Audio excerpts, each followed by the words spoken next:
ఇస్సాకుని బలిపీఠం ఎక్కిస్తాడని తెలుసు ఆయనకి. తర్వాత ఇస్సాకును దించి పొట్టేల్ని బలి ఇయ్యాలని తెలుసు. అందుకని అబ్రహాం రెడీ చేయాలి ఆ పొట్టేల్ని. మొరియా దేశమందున్న పర్వతం మీద దేవుడే చూచుకున్నాడు. అదే యెహోవా ఈరే అంటే అర్థం.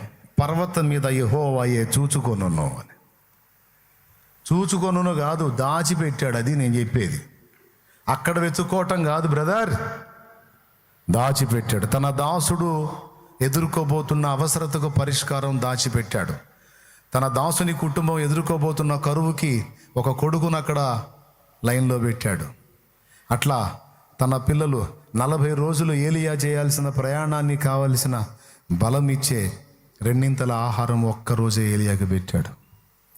తన దాసుడికి కెరీతు వాగు దగ్గర నీళ్ళు ఎండిపోతే విధవరాల దగ్గర ఆహారం ముందే రెడీ చేసి పెట్టాడు. ఇన్ని చెబుతా.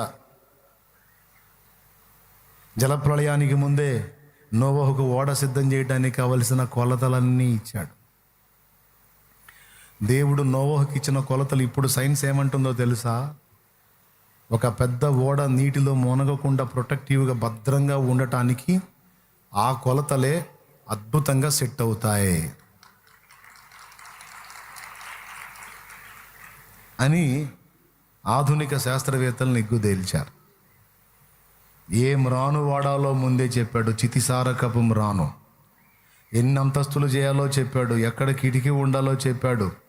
అది 3 అంతస్తులు గలదిగా చేయి. పైనుండి కిందికి కిటికీ పెట్టు. కింద అంతస్తులో కిటికీ పెట్టావంటే నీళ్లు లోపలికి వస్తే దారి అవుతావు. కింద కంతలేం ఉండకూడదన్న పైనుంచి పెట్టాలి కిటికీ అని చెప్పాడు. ఇంజనీరింగ్ ముందే మొత్తం సెట్టింగ్ అంతా. తర్వాత చాలా కాలానికి వచ్చింది జలప్రళయం, కానీ ముందే పాపం చేయటానికి ఇంకా మనం పుట్టకముందే పాపానికి ప్రాయశ్చిత్తంగా గొర్రెపిల్ల వధ ముందే డిజైన్ అయింది. ఇప్పుడు చెప్పు నాయన, అందరూ కట్టకట్టుకొని ఒకసారి చెప్పండి. ఏం చెబుతారు? నీ సమస్యకి, నా సమస్యకి, మన పరిస్థితులకు అవసరమైన సమస్తం ముందే రెడీ చేయబడి ఉందా లేదా? పెద్దగా చెప్పండి. ఎంతమంది ఒప్పుకుంటారు? నిజమేనా? మరెందుకు దడపడుతున్నావు? మరెందుకు నువ్వు అంతసేపు జుట్టుడిందాక ఆలోచిస్తున్నావు? షుగర్ బీపీలు పెంచుకుంటున్నావు? ఎందుకు గందరగోళం అయిపోతున్నావు? మళ్ళీ చెప్పు, ఉందా లేదా? పెద్దగా చెప్పండి. ఎంతమంది ఒప్పుకుంటారు? ఇప్పుడు నేను చెబితే కానీ మీకు అర్థం కాలేదు. షో చేయవాకండి. నిజమా కాదా? అది కానీ నిజంగా ఉంది. నేను అదే చెబుతా. నా యొద్దకు వచ్చి సమస్య చెప్పే ప్రతి ఒక్కరికి ఒక్కటే నేను చెప్పే పరిష్కారం. నువ్వు ఎలాంటిది ఎదుర్కొంటున్నా సరే దానికి పరిష్కారం అయితే దేవుని యొద్ద ఉంది. అది కూడా నువ్వు అడిగితే ఇప్పుడు రెడీ చేయటం కాదు, ముందే రెడీ చేసి పెడతాడు ఆయన.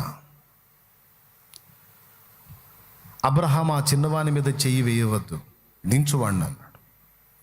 మరి ఎట్లనైనా బలిపీఠం మీద ఖాళీగా లేదు, అటు చూడు, కన్నులెత్తి చూచినప్పుడు పొదలో కొమ్ములు తగులుకొని ఉన్న పొట్టేలు ఒకటి,